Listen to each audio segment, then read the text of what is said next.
가구제라는 것은 임시적인 구제제도, 잠정적인 구제제도 이런 말이라 그랬지, 그지? 이것은 본안전 구제제도야, 그죠? 예.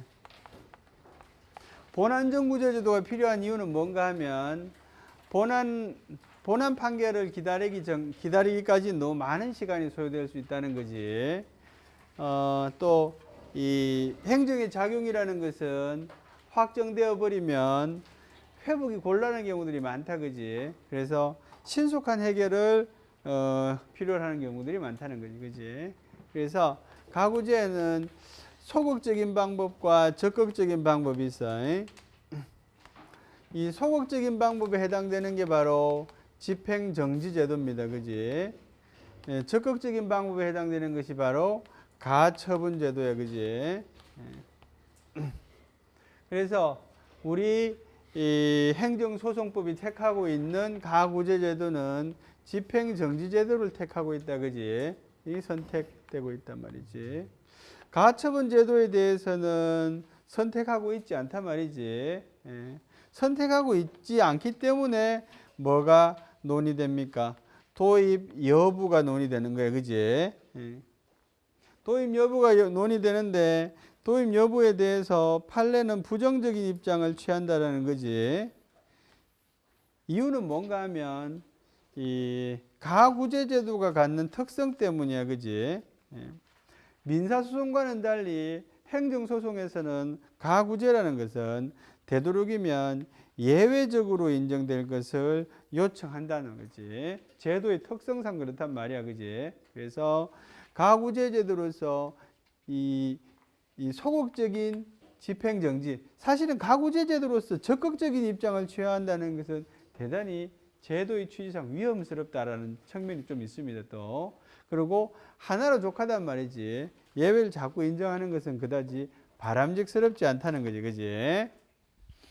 그래서 가처분제도는 별로 할 것도 없고요. 가처분제도는 할 것도 없고 집행정지만 하면 됩니다, 그지?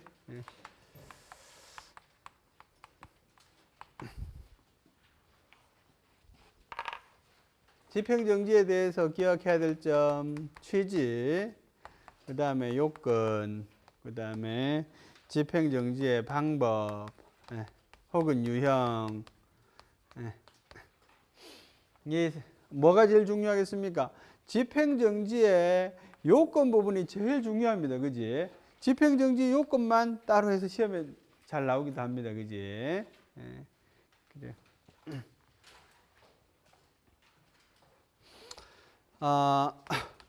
집행정지의 취지에서는 집행 부정지 원칙, 집행정지를 원칙으로 할 것인지 부정지를 원칙으로 할 것인지는 뭐의 문제다 그랬어요?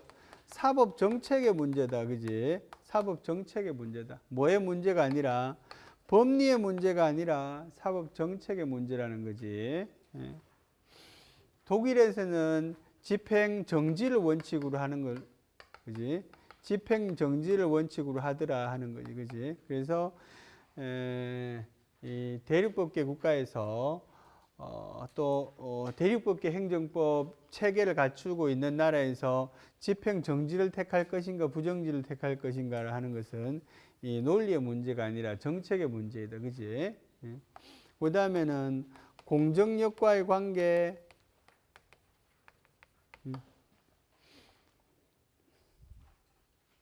집행 부정지의 원칙은 공정력과 어떤 관계에 있어요?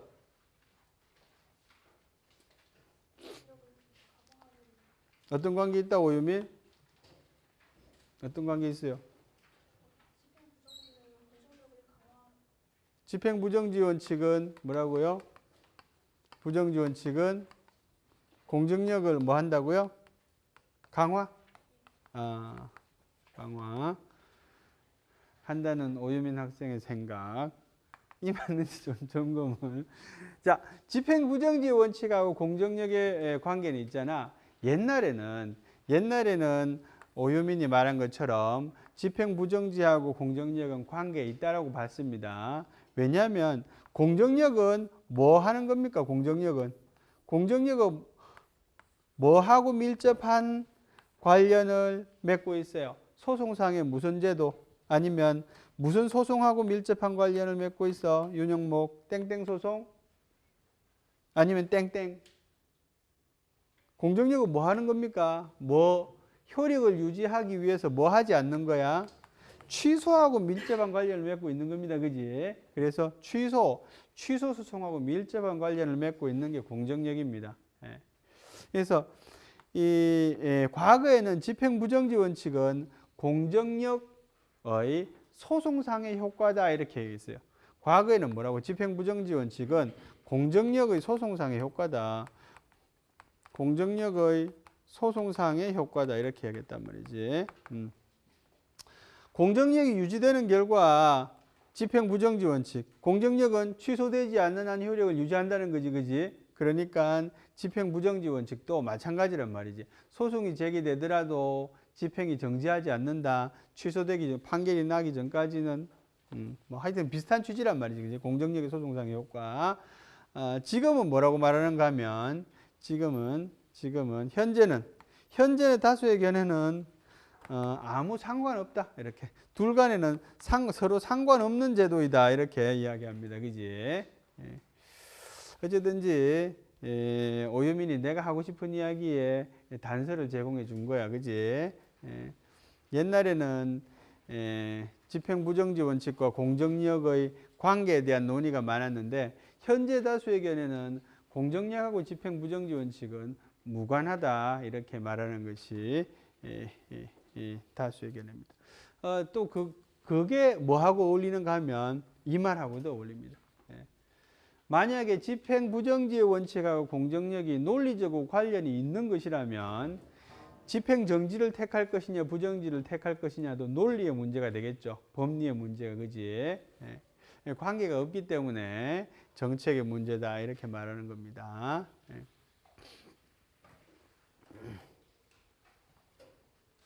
자, 요건 대해서 몇 가지 봅니다. 요건. 첫째는 본안이 계속 중이어야 돼. 그지? 본안을 시작하고 있어야 돼. 그지? 본안이 계속 중이어야 된다는 거지. 본안에 대한 심리가 시작이 되고 뭡니까? 다시 말해서 뭐야?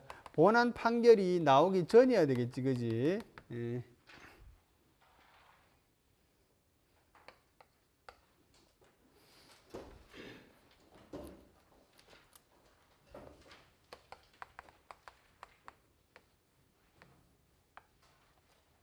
두 번째는 대상 처분이 중요한 겁니다. 그지? 요거는 좀 이따 설명할 겁니다. 처분이 존재해야 돼. 그지? 처분이 집행 중이어야 돼. 그지? 근데 집행 중인 처분이 어떤 처분이냐는 걸 좀 이따 할 거예요. 그지? 세 번째는 회복하기 어려운 손해. 집행을 정지시켜 주는 이유는 있잖아. 회복하기 어려운 손해가 있기 때문에 집행을 정지시켜 주는 겁니다. 회복하기 어려운 손해가 아니라면 집행을 정지시켜 줄 필요가 없는 겁니다. 그래서 제일 큰 관건이 대상 처분은 어떤 거냐. 회복하기 어려운 손해라는 것의 의미는 뭐냐. 이게 중요한 관건이 될 거고요. 네 번째는 어떤 게 있는가 하면 네 번째는 청구 이유 없음이 청구의 이유 없음이 명백하지 않을 것.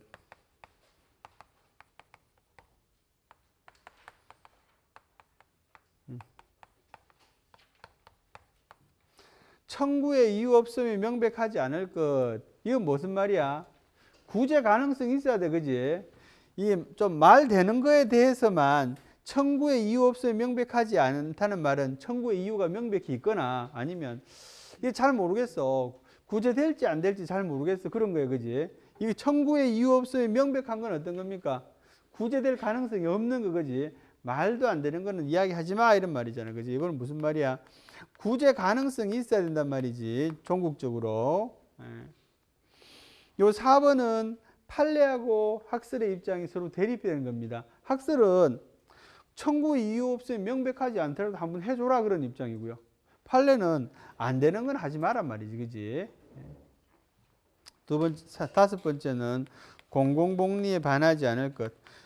집행을 정지함으로써 공공복리에 반하면 안 돼, 그지? 그래서 다섯 번째는 공공복리에 반하지 않을 것. 이렇게. 공공복리에 반하면 안 돼, 그지? 자, 그래서 이 중에서 있잖아. 대상 처분에는 어떤 게 포함이 되는지, 회복하기 어려운 손해는 뭔지, 이 두 개를 중점적으로 보면 됩니다, 그지?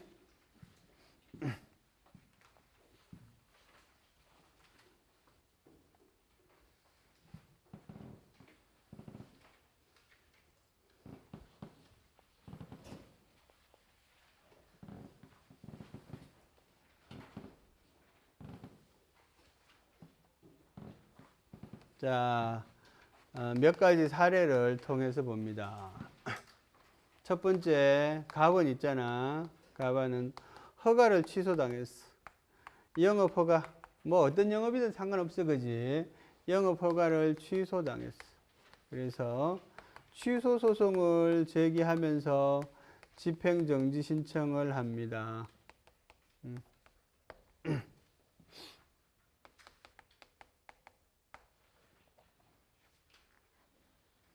두 번째는 갑은 허가 신청을 했어요. 신청했는데 허가가 거부됐어요. 허가가 거부됐어. 허가 거부도 하나의 처분이지. 허가 거부 처분을 받았어. 여기에 대해서 취소 소송을 제기하면서 집행정지 신청을 합니다. 집행정지가 받아들여질 수 있는 가능성을 조금씩 생각해 봅니다. 그지? 세 번째는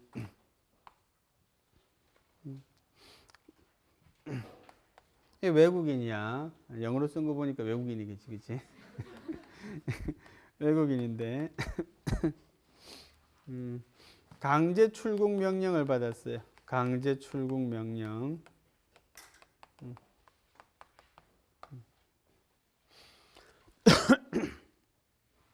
강제 출국 명령을 받았어. 그래서 강제 출국 명령에 대해서 취소 소송 위에 쓸 거.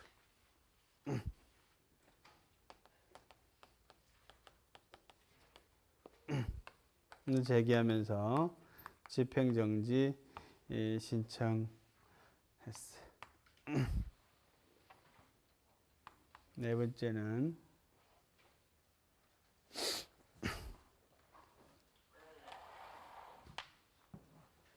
자, 대집행을 하고 있어요.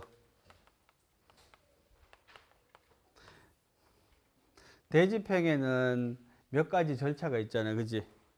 자, 계고하고 안성재, 계고, 안재성, 안성재. 이름 뭐였지? 안성재. 대답을 빨리 해야지 내가 정확하게 물어봤구나라고 알 수 있어. 계고 다음에 뭐하노? 대집행할 때 영장 통지, 그 다음에 실행, 그 다음에 비용 이런 순으로 한다, 그지? 자, 그래요. 영장 통지 단계에서 있잖아. 집행정지를 신청하고 싶어요. 책에 뭐 이런 거 써놨어, 그지? 자, 각각의 경우에 집행정지가 의미 있는지 의미 없는지를 보기 위해서 합니다. 그지? 예. 자, 이 네 가지 중에서 있잖아. 집행정지가 가장 뭐 의미 있는 거, 가장 눈에 띄게 확인이, 이건 집행정지가 유용해. 이런 경우는 어떤 경우입니까? 1번, 3번, 4번. 안 유용한 거는 2번의 경우는, 그지? 집행정지라는 게 좀 어색하다 이런 생각이 들지. 공통점은 뭡니까? 1, 3, 4의 공통점은 4번하고 뭔가 좀 다른 게 있는데 1번은 허가 취소입니다. 그 다음에 3번은 강제 출국 명령이야, 그지? 4번은 지금 강제 집행 중이야, 그지? 1, 3, 4의 공통점은 뭔가 하면 침해적인 처분입니다. 그지? 공통점은 침해적인 처분.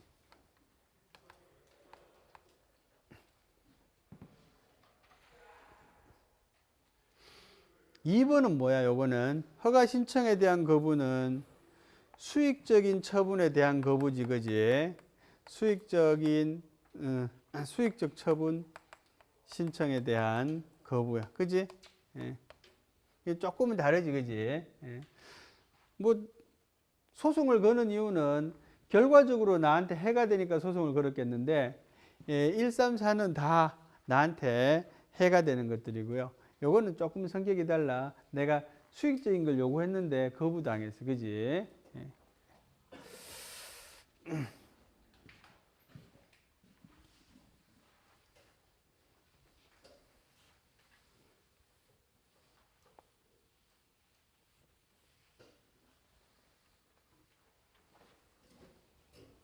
자,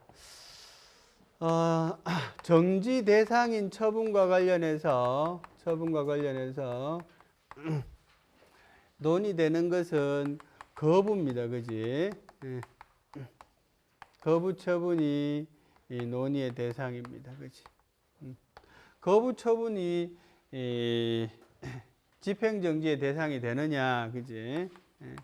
첫 번째는 부정의 입장을 취하는 것이 다수의 입장이라는 거지, 그지? 부정의 입장을 취하는 것이 다수의 입장이다. 그 다음에 긍정하는 견해도 있다. 그 다음에 세 번째는 제한적인 긍정설. 제한적 긍정설은 얘는 뭐야? 부정설을 기본으로 하면서 예외적으로 어떤 방법으로 그것이 권리 구제의 방법이 된다면 긍정할 수 있다라는 견해야, 그지?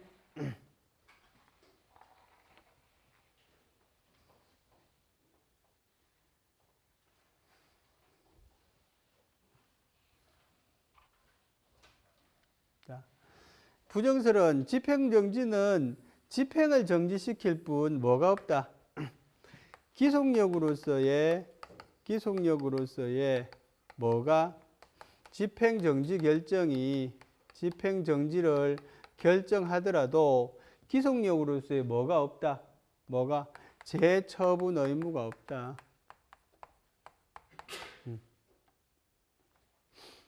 그렇기 때문에 이 집행정지가 의미가 없다라는 거지, 그지? 집행정지 신청해서 결정을 받더라도 나한테 구제 효과가 발생하지 않는다는 말이에요. 집행이 정지될 뿐 재처분 의무가 없기 때문에, 그지?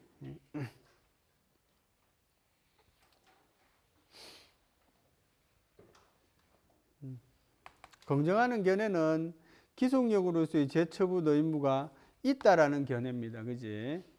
근데 사실은 기속력으로서의 재처분 의무가 있다라는 결정은 이 견해는 조금 수용하기 어려운 게 이 기속력이라는 것은 있잖아요. 이거는 판결의 효력입니다. 판결의 효력.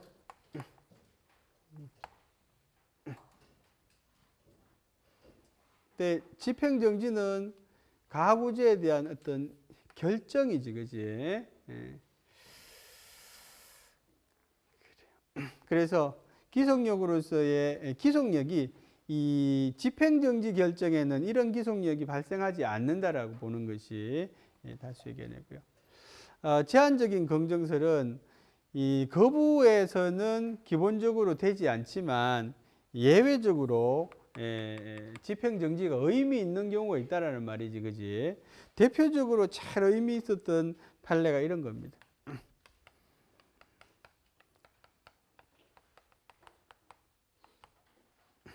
한약사 시험에 응시 원서 접수 거부.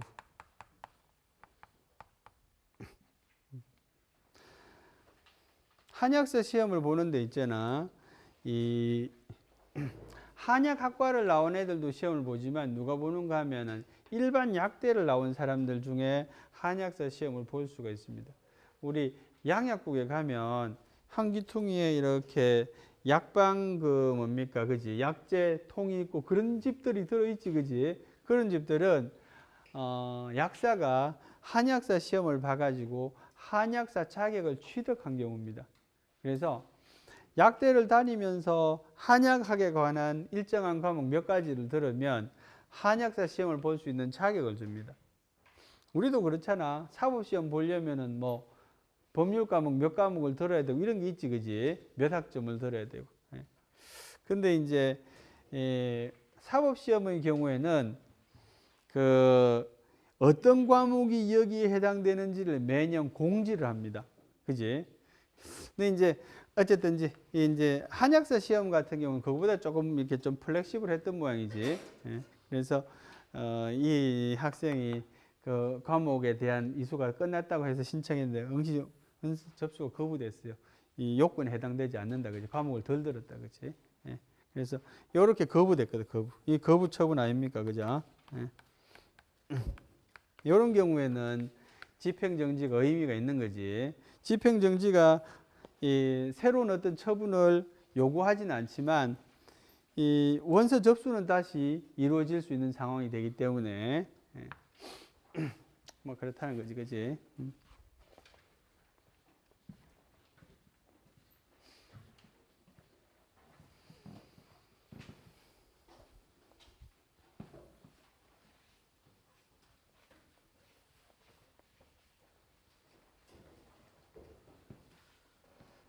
자, 그 다음에는 회복하기 어려운 손해, 회복하기 어렵다.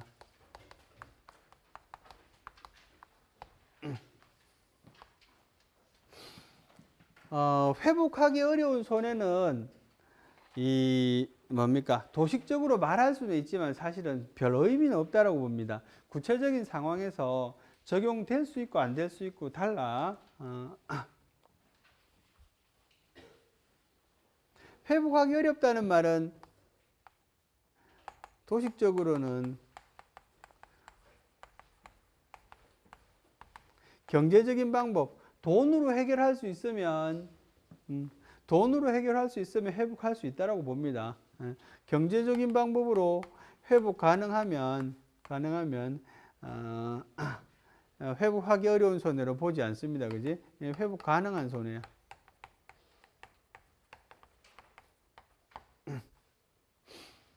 경제적인 방법으로 회복 불가한 게 어떤 겁니까? 아까 말한 것처럼 어떤 경우에 강제 출국, 강제로 출국되는 경우는 이 회복 불가하겠지, 그지? 그래서 책에 보면 어떤 게 있는가 하면 교도소 이감, 교도소 이감하는 거, 교도소 다른 교도소 옮기는 거지. 이게 이제 회복하기 어렵다고 본 거지, 그지? 근데 영업의 경우에는 좀 다릅니다. 보통 영업 정지의 경우에는 이 회복 가능하겠나 불가능하겠나? 구필모. 영업 정지의 경우에는 회복 가능할 것 같아요, 불가능할 것 같아요? 불가능할 것 같지, 그지? 실제로는 불가능한데.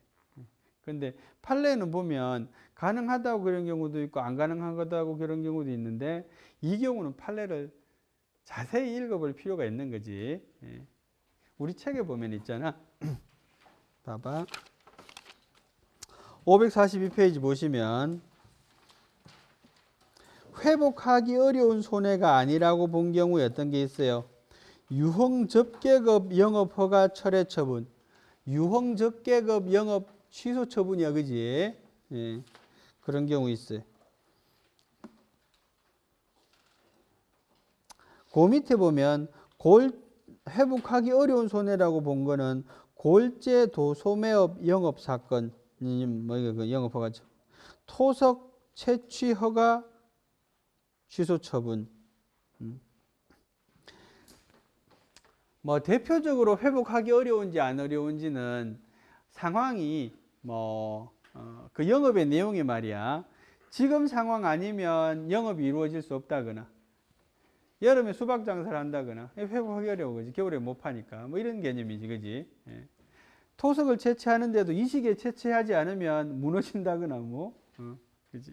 근데 이제 대개의 경우에는 사실 일반적인 영업 정지는 이론적으로 말하면 회복이 가능하지 손해배상 가능하니까 그지 나중에. 근데 실제로는 있잖아 영업 정지의 경우에 대개 회복 불가 하지는 않지만 집행정지를 인정을 해줍니다. 왜 그런가 하면 일반 영업자들이 영업정지 당하면 일어서지 못합니다.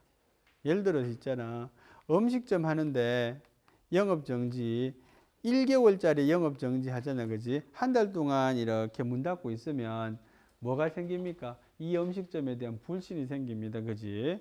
안 갑니다 사람들이. 그래서 이 영업정지를 당하면 바로 취소 소송의 소장하고 집행정지 소장을 동시에 신청합니다. 동시에 밀어넣습니다. 예. 그런데 집행정지는 일주일 만에 나와. 예. 그래서 집행정지에서 인용받지 기각되잖아, 그지? 그러면 문 닫고 뭘 하는가 하면 새로운 영업을 준비합니다. 횟집 하다가 칼국수집으로 바꾸는 거예요, 바로. 예. 왜냐하면 횟집은 더 이상 안 되거든, 이제. 예. 그래서 이제 대부분의 경우에는 있잖아 영업정지의 경우에 집행정지 신청하면 받아줍니다. 예.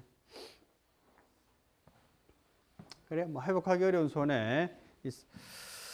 자 앞에 우리 조금 읽어보자. 정지 대상인 처분.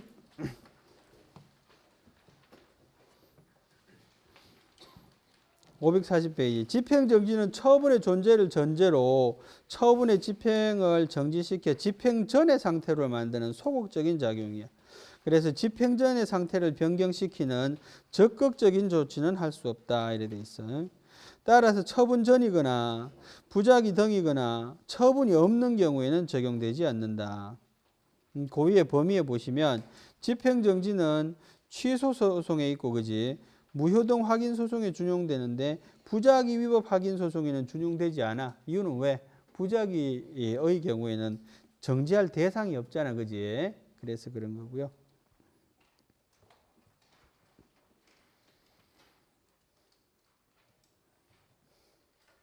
오타가 무지하게 많이 보이네. 지금 언뜻 오타를 2개를 찾았습니다. 일일이 꼼꼼히 읽어주는 조교가 없어서 그래.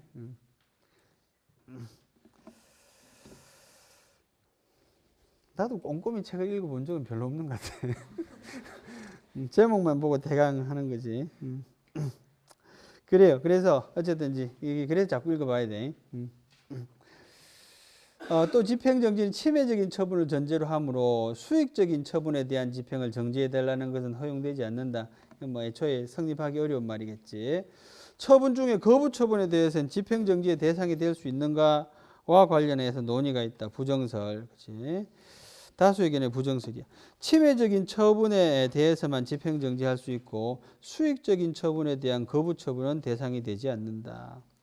왜냐하면 집행정지는 신청 전의 상태로 돌아가는 것에 불과하며 집행정지 결정이 되었다고 해서 신청한 대로 처분해야 될 의무가 발생하는 것은 아니기 때문이다. 그지? 그래서 실효적인 구제 효과가 없다 이런 말이야. 부정설 중에는 거부 처분의 경우 집행정지 결정을 할 수 없는 대신에 다른 구제 방법으로 가처분할 수 있다는 견해가 있다. 이건 뭡니까? 거부 처분에 대해서 가구제 할 수 없다면 가구제 방법으로서 집행정지를 할 수 없다면 가처분 제도라도 열어둬야 되는 거 아니냐 하는 점이지, 그지? 긍정설은 집행정지에도 기속력이 있어서 행정청에 잠정적인 재처분 의무가 발생하므로 집행정지 이익이 있다고 본다. 예외적인 긍정설. 거부 처분의 경우에도 집행정지로서 얻어질 권리 구제 효과가 있다면 집행정지가 인정되어야 된다. 예컨대 연장 허가 신청에 대한 거부 처분, 시험 응시 자격이 없다고 원서 접수를 거부하는 처분, 외국인에 대한 체류 연장 신청 거부 처분 등의 경우에는 집행정지 결정만으로도 권리 규제 효과가 있다.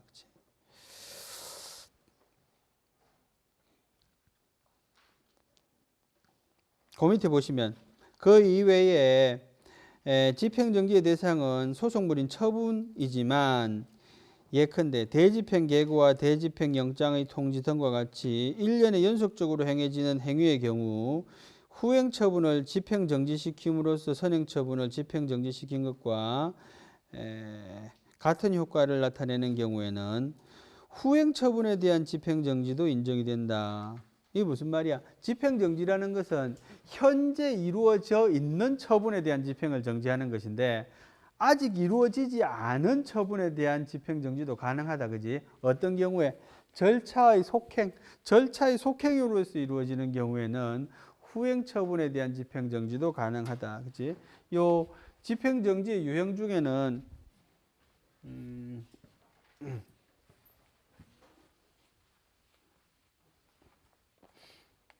집행 정지의 유형에는 네 가지가 있거든요. 첫째는 처분의 효력을 정지하는 것.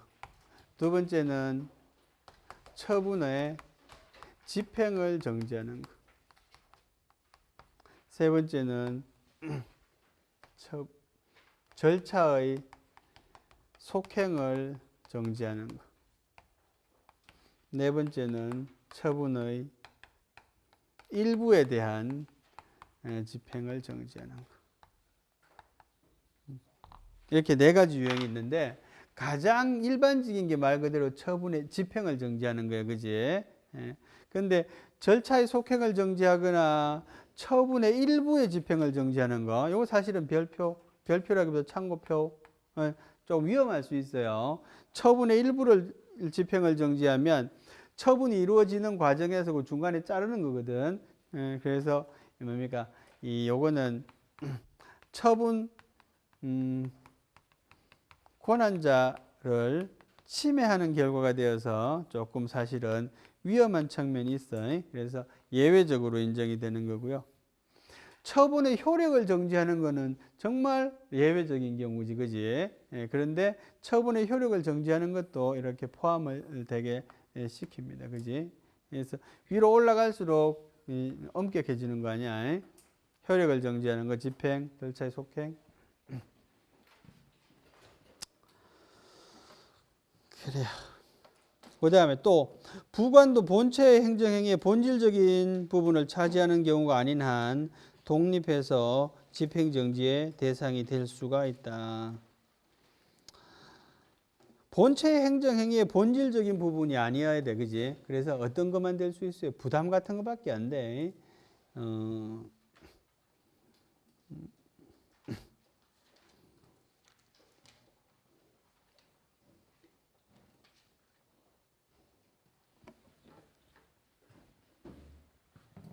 자.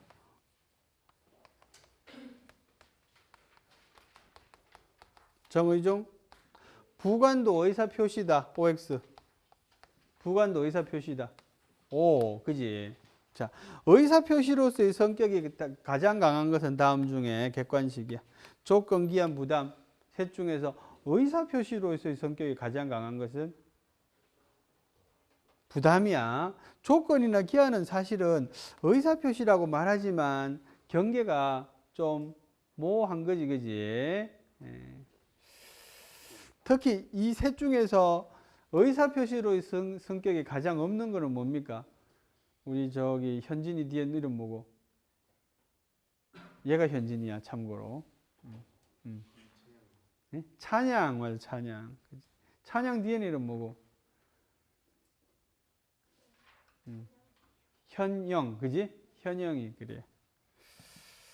이 셋 중에서 의사표시로서의 성격이 가장 약한 거는 뭡니까, 현영아? 조건, 기한, 부담 중에서 의사표시로서의 성격이 가장 약할 수 있는 거는 뭐야?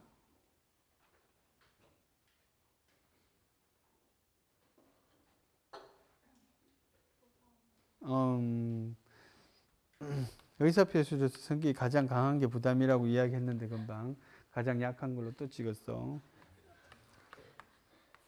이 기한이 의사표시로서의 성격은 가장 약한 거죠. 그래. 어쨌든지 의사표시로서의 성격이 좀 있어야지 집행정지의 대상이 되기가 쉽겠지. 회복하기 어려운 손해, 일반적으로 둘째 줄 보니까 금전적으로 보상할 수 없는 손해를 말한다 이래 돼 있다. 그죠? 금전적으로 보상 가능하더라도 당사자가 참고 견디기 어려운 손해.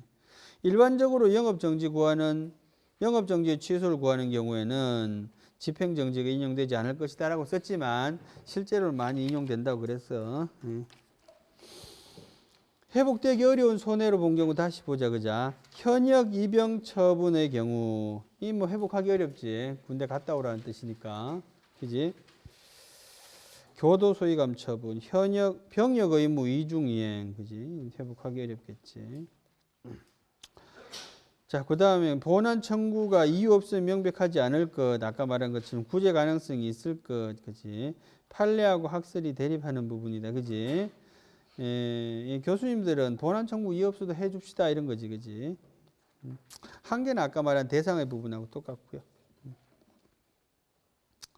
신청 절차, 당사자의 신청 또는 직권에 의해서, 직권이라는 건 누구의 직권이야? 법원의 직권이야, 그죠?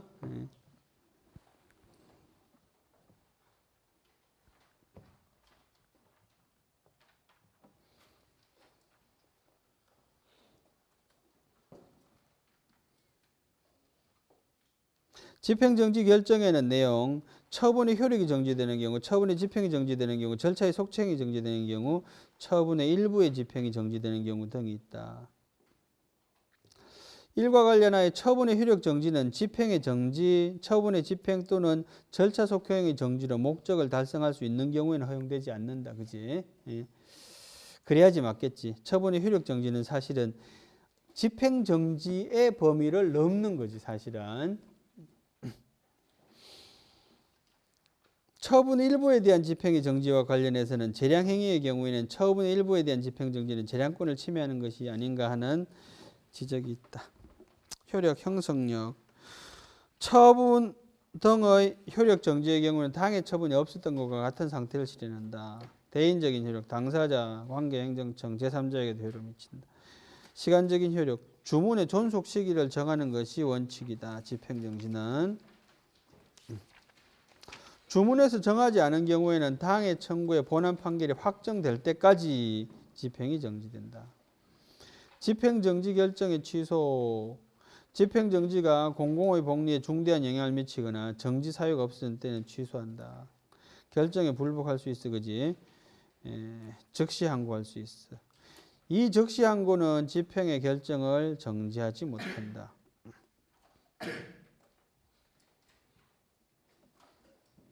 결정의 집행을 정지하지 못한다. 그래요. 가처분 문제는 아까 뭐 대강 이야기했으니까 안 봐도 될 것 같고요. 행정소송의 제기요건.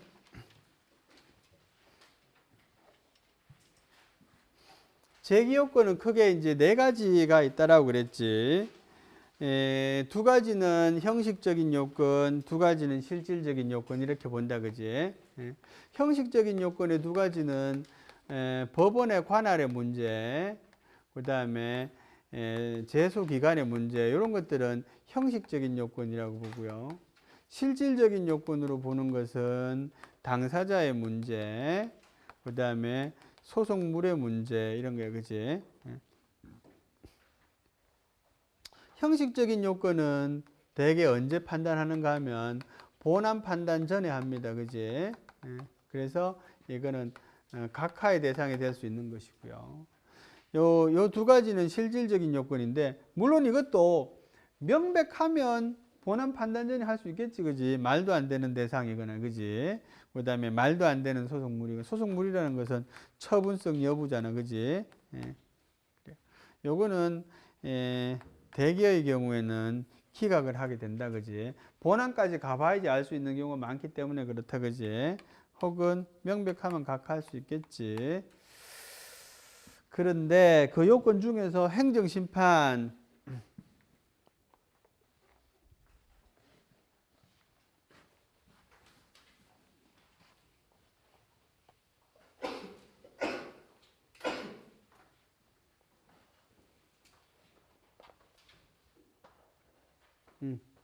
자, 행정심판.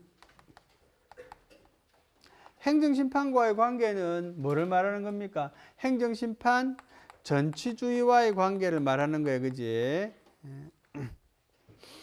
자, 행정심판 전치주의를 조금 복습을 하면 첫째, 임의적 전치주의지. 그지? 임의적 전치. 두 번째는 개별법에 의해서 필수적 전치를 할 수 있다. 그지? 개별법에 의해서 필수적 전치를 하고 있는 대표적인 세 가지는 어떤 거라 그랬어요? 이런 걸 기억해야 되지. 운전면허 처분에 관한 거. 그 다음에 공무원의 인사상 불이익에 관한 거. 그지? 인사상 불이익에 관한 거. 그 다음에 국세 처분에 관한 거. 그지? 이런 것들. 그지? 뭐는 아니야. 지방세는 아니야. 그지? 지방세는 여기에 포함 안 돼. 지방세는 안 돼. 공무원의 인사상 불이익 뭐 합니까? 소청이라는 거 하잖아. 그지? 그 다음에 이 행정심판 전치주의를 하는 것은 거쳤는지 여부는 직권조사 사항이다. 그지? 이런 거 했었지. 그지? 네 번째는 행정심판 전치주의는 취소소송에 규정하고 무효 확인 소송에는 준용이 돼야 안 돼요? 준용 여부. 부작위 위법 확인 소송에는 되나 안 되나?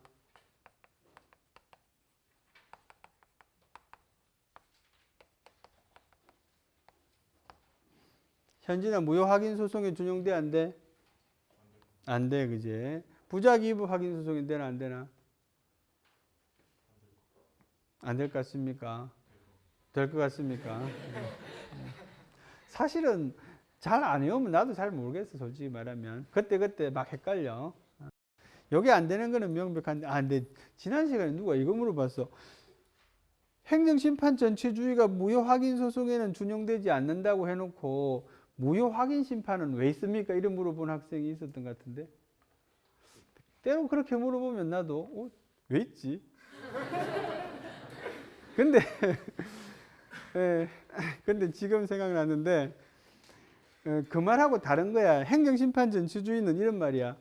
무효 확인 소송에 전치된다는 말은 무효 확인 소송을 하기 위해서는 무효 확인 심판을 거쳐와라 이런 말이야. 무효 확인 심판이 없다 이런 말이 아니고, 존재하지 않는다는 말이 아니고, 소송으로 오기 전에 그거 거쳐와라는 뜻이거든. 무효 확인 심판은 여전히 의미 있는 겁니다. 그걸로 끝낼 수도 있기 때문에. 그래요. 이거 되는 것 같아. 저는 뭐 요거 사실은 시험을 준비하는 학생들 있잖아. 잘 모르기 때문에 표로 외워두면 좋아. 행정심판 전치주의 하고요. 그 다음에 사정 재결하고요. 뭐 사정 판결하고 이런 것들을 내 책에 어딘가 있을 거야 아마. 그래요.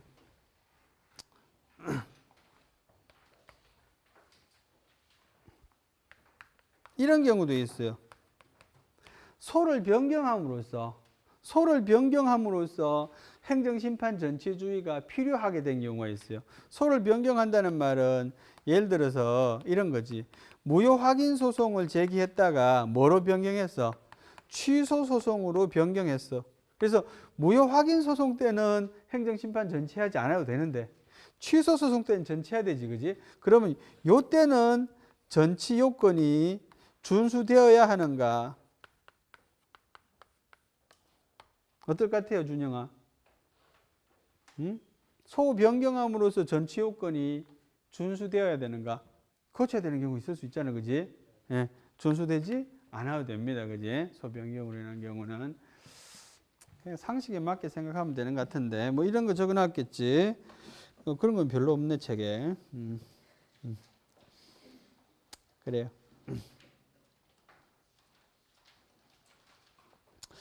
취소 소송을 바로 제기할 수 있는 경우, 이런 경우에 바로 제기할 수 있대. 청구일로부터 60일 이내에 제기를 없는 경우. 이걸 재결 기간이라고 그래, 그지? 실제로 그런데 재결 기간을 어기면 어떻게 되겠어요? 상관없어요. 그래요. 이 재결 기간은 무슨 규정? 훈시 규정이라 그랬잖아요. 그지?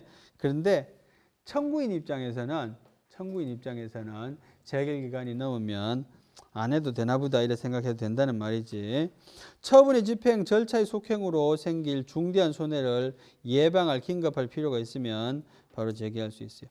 행정심판기관이 재결하지 못할 사유가 있을 때. 의결하고 재결이 왜 따로 쓰여 있을까? 의결하고 재결이 좀 다르기 때문에 그래. 의결은 의견을 모으는 절차고요. 재결은 심판의 결과입니다. 그지? 왜 사실은 지금은 같이 써도 없을 것 같기도 한데 왜 따로 의결, 재결 이렇게 두 번 쓰고 있는가 하면 종전에는 의결기관하고 재결기관이 종전에는 분리되어 있었어요. 종전에는. 행정심판법이 개정이 된 게 뭐 그리 오래 전은 일은 아니거든. 예전에는 행정심판 의결기관은 행정심판위원회였고요. 재결기관은 직권상급청이었거든. 이게 원칙. 물론 아닌 것도 있어. 그런데 지금은 이 재결기관이 어디에 이렇게 포함이 되어 있어요.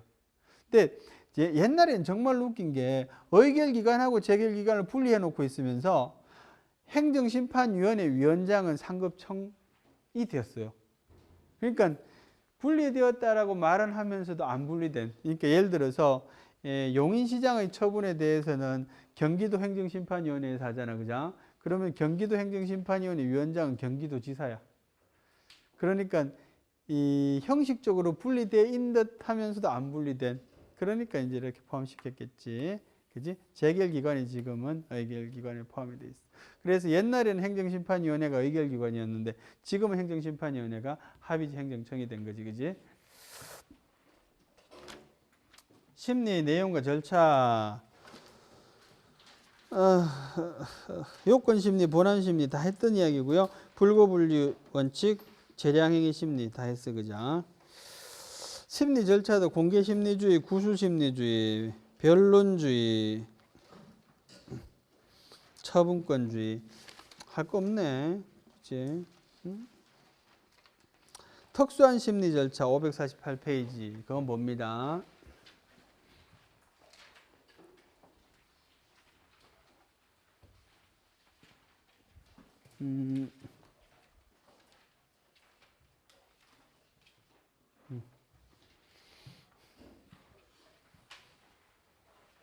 자,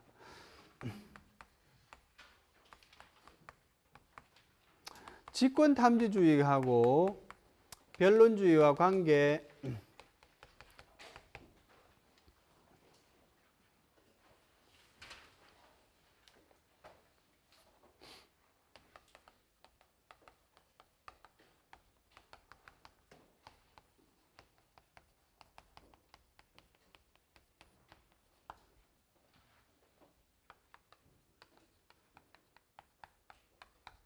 자, 진실을 발견하기 위한 심리의 과정에는 있잖아. 당사자주의하고 직권주의라는 두 가지의 방법이 있어. 그지? 사실은 있잖아. 사실은 실체적인 진실을 발견하는 데는 어떻게 더 유리하겠노? 사실은 이게 더 유리하다고 할 수 없어. 그지? 이 전문가가 보면 더 잘 알지. 야, 네가 요거 입증하면 네가 이길 것 같아. 요거 한번 이야기해봐. 이렇게. 예. 그래요. 그래서 이 진실의 발견에 대한 그 주의는 뭡니까? 이게 소송의 유형에 따라서 좀 다를 수가 있어요. 그죠? 물론 이 형사재판에서도 이런 요소가 이 공법적인 관계가 강할수록 이 요소가 강하게 작동돼야 된다고 봅니다. 왜냐하면은 사법 관계에서는 둘이 어째 싸우든 사실은 국가는 좀 개입하지 않는 게 좋은 거거든. 그지? 그럼에도 불구하고 이 요소가 전혀 무시될 수는 없는 게 전혀 무시되어서는 안 되는 이유는 뭔가 하면 당사자 간에 이 힘의 관계가 대등하지 않은 경우들이 많은 거거든. 좀 이놈 좀 멍청해가지고 지 이야기할 것도 못하면 좀 배려해 주면 좋잖아. 그지? 그런 차원에서 그래서 이제 이 실체적 진실 발견에 대한 이야기는 어디서 많이 합니까? 형사소송법에서 많이 합니다. 그지? 예. 어쨌든지 뭐 이 당사자주의의 하나가 이제 변론주의인 거고요. 그죠? 뭐 직권주의, 직권탐지주의. 근데 직권탐지주의가 변론주의와의 관계지. 그지? 대등하게 작동하느냐 아니면 보완적으로 작동하느냐 그런 말이야. 그지? 보완적으로 작동한다는 견해가 변론주의 보충설입니다. 그지? 사실 할 이야기도 없어.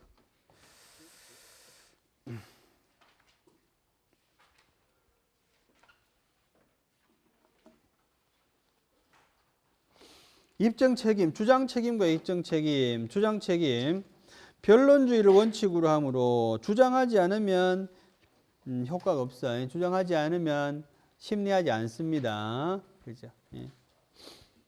그래서 우리 민사소송법에서 울지 않는 아이는 젖 안 준다 그러잖아요. 그지?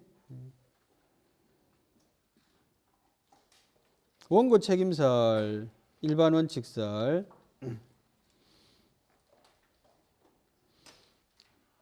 공정력이 적법성이 추정되므로 원고가 책임을 진다. 이거는 뭡니까? 과거 종래의 공정력에 대한 견해야. 그지? 공정력은 뭐를 추정하는 겁니까? 유효성을 추정하는 거지. 그지? 과거의 공정력에 대한 정의는 어때요? 적법 앤드 유효. 과거 공정력에 대한 견해가 있잖아.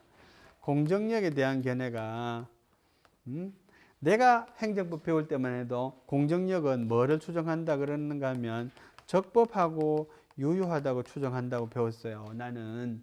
예? 지금은 뭐 하다고 배웁니까?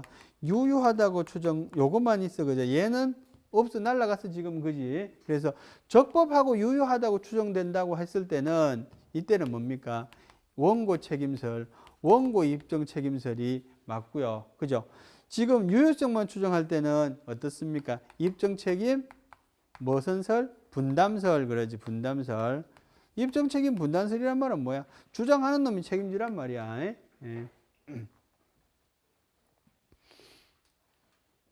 적법하고 유효하게 추정된다고 한다면 자 국가배상 소송에서 선결 문제로서 국가배상소송에서 선결 문제로서 공무집행의 위법성에 대한 판단, 종래의 공정력에 대한 견해에 따르면 국가배상소송의 선결 문제로서 공무집행의 위법성에 대한 판단을 국가배상수소법원이 할 수 있어요? 없어요? 없어요. 그죠? 예, 유효에 추정되면. 그런 말이야. 지금 할 수 있잖아요. 그죠? 예, 없으니까. 그런 말이야. 그래요. 일반 원칙설은 당사자의 지위는 대등하기 때문에 입증 책임을 배분한다. 배분한다는 말은 지가 진단 말이야. 그죠?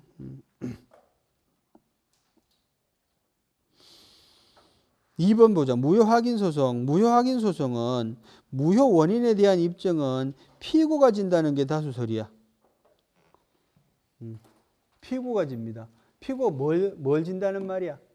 처분이 무효가 아니라는 걸 진다는 거예요. 그죠? 처분이 무효 아님을 입증한다는 겁니다. 피고가. 왜 그래요? 하자가 중대하고 명백하기 때문에 그런 거야. 그지? 그런 게 깔려 있는 거지.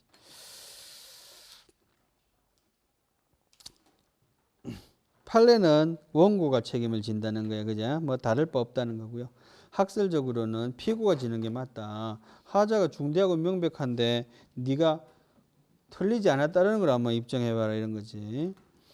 부작위법 확인 소송. 부작위법 확인 소송에서 중요한 것은 부작위가 성립하기 위해서 뭐가 있어야 돼? 신청권이 있어야 돼. 그지? 그래서 신청권에 대한 입증과 부작위 위법에 대한 입증이 구분됩니다. 그지? 신청권에 대한 입증은 누가 해? 원고가 해야 돼요. 내가 신청할 권한이 있어. 이렇게. 부작위의 정당한 사유는 피고 입증하고요.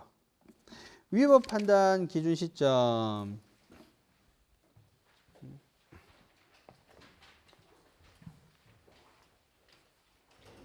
요것만 맞추면 되겠다. 그죠? 자, 위법 판단 기준 시점은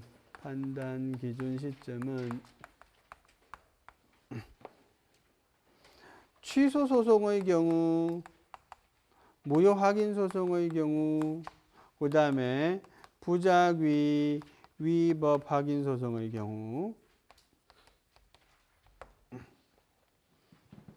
두 가지 입장이 있겠지. 그지? 제소할 당시를 기준으로 할 거냐, 아니면 판결시를 기준으로 할 거냐, 그지?